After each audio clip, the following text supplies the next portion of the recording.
ये है एंटार्क्टिका, जो सदियों से इंसानों की पहुंच से दूर और उनके लिए एक बहुत बड़ी मिस्ट्री रहा है। चाहे वो ब्लड वाटरफॉल्स हों, mysterious and welcome my YouTube channel में हाजिर हो गए आपकी खिदमत में एक और न्यू वीडियो लेके। आज की जो हमारी वीडियो है वो है जी एंटार्क्टिका के बारे में हमें मालूमात दी जा रही है जी। ये कहाँ पे वाक़या है, ये कैसी कंट्री है, ये कहाँ पर वाक़या है। तो चले जी जानते हैं हम इस एंटार्क्टिका के बारे में। तो ये जैसा कि मैंने आप लोगों को पहले भी बताया कि मेरी वीडियो जितनी भी होती हैं वो रिएक्शन पे मबनी होती हैं। जितना भी क्रेडिट है इन भाई साहब का है। तो चलें जी बिना आप लोगों का वक़्त ज़ाया किए चलते हैं अपने टॉपिक की तरफ।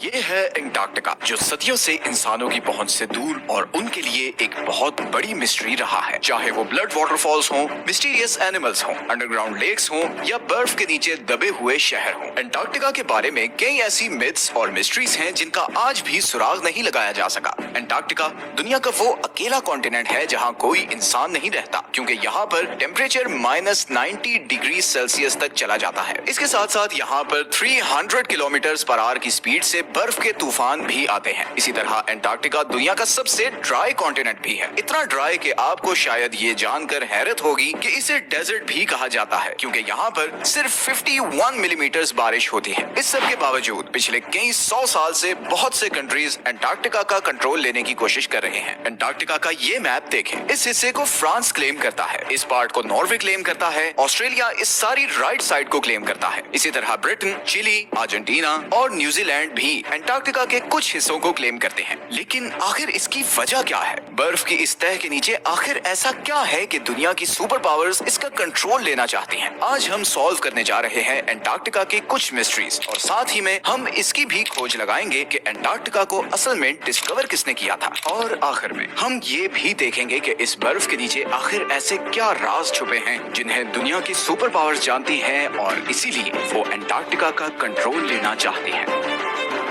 एंटार्क्टिका किसने डिस्कवर किया? Depends on who you are asking. Britishers कहते हैं कि एंटार्क्टिका उन्होंने डिस्कवर किया था, जबकि रशियंस कहते हैं कि सबसे पहले उन्होंने यहाँ कदम रखा था। लेकिन एंटार्क्टिका का जिक्र आज से कई हजार साल पहले ग्रीक फिलोसोफर एरिस्टोटल ने किया था, जब उसने कहा कि जमीन गोल है और नॉर्थ और साउथ पोल एक दूसरे के मिरर इमेजेस हैं। 2021 में रॉयल सोसाइटी ऑफ न्यूजीलैंड की एक स्टडी पब्लिश हुई, जिसमें ये कहा गया कि इधर ऑस्ट्रेलिया के पास पोलिनेशियन आइलैंड्स पर रहने वाले माओरी लोग शायद पहले इंसान थे जो 7वीं सदी में एंटार्क्टिका पहुंचे थे, क्योंकि उनकी पुरानी कहानियों में एक ऐसे बर्फीले कॉन्टिनेंट का जिक्र मिलता है जो जमीन की सदर्न साइड पर है। खैर, रिकॉर्डेड हिस्ट्री में ब्रिटिश ऑफिसर जेम्स कुक वो पहला यूरोपियन था जो एंटार्क्टिक सर्कल क्रॉस करके इधर एंटार्क्टिका के पास पहुंचा। लेकिन वो अभी एंटार्क्टिका से 130 किलोमीटर दूर ही था कि उसने अपनी शिप वापस मोड़ ली, क्योंकि उसे एंटार्क्टिका तो नजर नहीं आया, मगर पानी में तैरते हुए आइसबर्ग्स जरूर नजर आए, और समुद्र के तेवर ऐसे थे कि शिप को आगे लेकर जाना बहुत खतरनाक था। इसीलिए जेम्स कुक ने कहा था कि इस सदर्न कॉन्टिनेंट तक पहुंचना इतना खतरनाक है कि शायद ही कभी कोई इंसान यहाँ तक आए। कैप्टन कुक के बाद और भी बहुत से लोगों ने एंटार्क्टिका डिस्कवर करने की कोशिश की,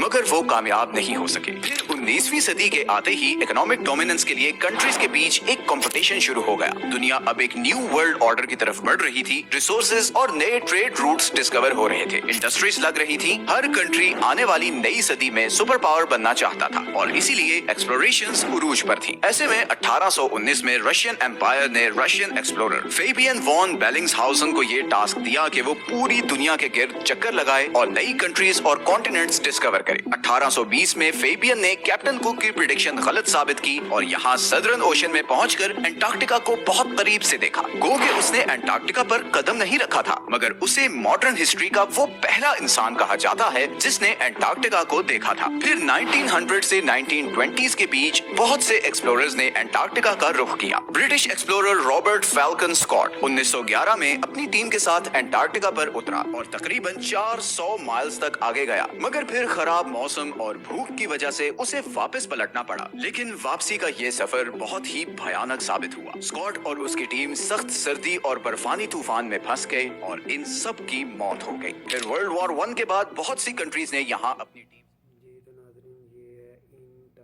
के बारे में जो मालूमात हमें फ़राहम की जा रही है। तो इस तरह की आप लोगों को नॉलेजफुल वीडियो देखने के लिए हमारे चैनल को सब्सक्राइब करना पड़ेगा। और आगे देखते हैं जी, आगे हमें ये क्या बता रहे हैं जी। होना शुरू हुई। सबसे पहली और बड़ी मिस्टीरियस डिस्कवरी ये है कि किसी जमाने में एंटार्क्टिका पर बर्फ नहीं बल्कि घने जंगल थे। इंपीरियल कॉलेज ऑफ लंदन के साइंटिस्ट्स के मुताबिक उन्हें यहाँ फॉसिलाइज्ड वुड मिली, जिससे पता चलता है कि करीबन 90 मिलियन ईयर्स पहले एंटार्क्टिका एक गर्म कॉन्टिनेंट था जहाँ पर घने जंगल होते थे। इसके अलावा उन्हें यहाँ कुछ ऐसे इंसेक्ट्स के फॉसिल्स भी मिले जो सिर्फ गर्म इलाकों में होते हैं। एंटार्क्टिका के बारे में दूसरी बड़ी और मिस्टीरियस डिस्कवरी ये थी कि इस 3 किलोमीटर की बर्फ के नीचे 400 लेक्स हैं जिनका अपना ही इकोसिस्टम है। वहाँ पर ऐसे समुद्री जानवर हैं जो पूरी दुनिया में कहीं नहीं होते, जैसे ये बड़े बड़े स्पाइडर्स और सी थ्रू जेलीफिश। ये बर्फ के नीचे एक अलग ही दुनिया है। इसी तरह एंटार्क्टिका पर एक और चीज जिसने बहुत से एक्सप्लोरर्स को बहुत सालों तक पजल किए रखा, वो ये खूनी चश्मे हैं। मैकमर्डो की वैली में ये वाटरफॉल ऐसे है जैसे बर्फ से खून निकल रहा हो, मगर हाल ही में साइंटिस्ट्स ने ये डिस्कवरी की है कि इस वाटरफॉल का सुर्ख रंग इसलिए है क्योंकि इस चश्मे को एक बहुत ही सॉल्टी लेक से पानी आता था, जिस पर अब कई 100 फुट बर्फ पड़ चुकी है और वो लेक एटमॉस्फेयर से बिल्कुल कट ऑफ है। इस पानी में बहुत ज्यादा आयरन है और इसीलिए जब ये पानी चश्मे में आता है तो ऑक्सीजन और धूप की वजह से पानी में मौजूद आयरन ऑक्सीडाइज होता है और उसका बिल्कुल जंग जैसा कलर हो जाता है। एंटार्क्टिका के बारे में तीसरी सबसे बड़ी मिस्ट्री और कॉन्स्पिरेसी ये है कि इस बर्फ के नीचे कोई एंशिएंट सिविलाइजेशन है। बहुत से लोगों ने ये क्लेम किया है कि यहाँ पर एलियन स्पेस शिप्स भी देखी गई हैं।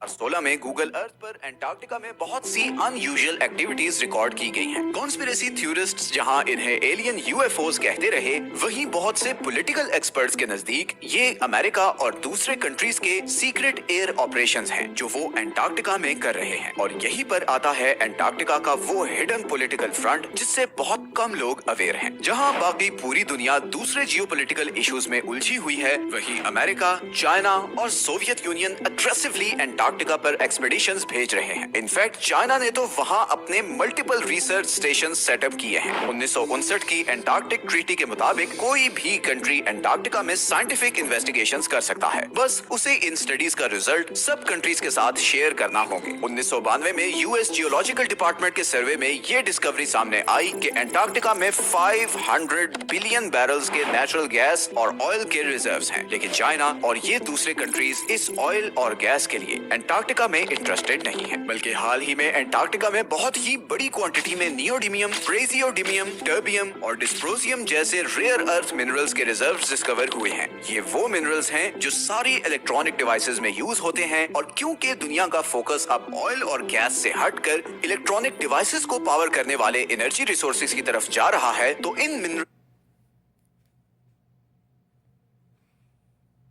हैं और फ्यूचर को कंट्रोल करने की ये रेस ही इन सुपर पावर्स को एंटार्क्टिका की बर्फ और तूफानों में ले आई है। एंटार्क्टिका की लास्ट मिस्टीरियस डिस्कवरी ये सदर्न ओशंस हैं। दुनिया के खतरनाक तरीन समुद्रों में सदर्न ओशन का नाम आता है। हमारी दुनिया का क्लाइमेट और वाटर सप्लाई ये सदर्न ओशन ही कंट्रोल करता है, क्योंकि ये अटलांटिक और पैसिफिक ओशन के साथ भी मिलता है। साइंटिस्ट्स के मुताबिक दुनिया का 15% carbon emission southern ocean absorb करता है और ग्लोबल वार्मिंग के साथ साथ इस ओशन की इंपॉर्टेंस बढ़ती जा रही है, क्योंकि यहाँ पर जमी हुई बर्फ पिघल रही है और बर्फ के पिघलने से बहुत से खजाने अब बाहर आ रहे हैं जिन समुद्रों में कभी इंसान जाने का सोच भी नहीं सकते थे। बहुत जल्द वो इम्पोर्टेंट ट्रेड रूट्स बनने वाले हैं। एंटार्क्टिका पर अब भी बहुत सी स्टडीज चल रही हैं और हु नोस कि आने वाले टाइम में और क्या मिस्टीरियस चीजें एंटार्क्टिका के बारे में डिस्कवर होंगी। ये हैं वो सारे सोर्सेज जहाँ से हमने इस वीडियो के लिए कंसल्ट किया है। अगर आपको इस तरह के टॉपिक्स पसंद हैं तो नीचे कमेंट्स में जरूर बताएं। मिलते हैं नेक्स्ट वीडियो में एक और इंटरेस्टिंग टॉपिक के साथ।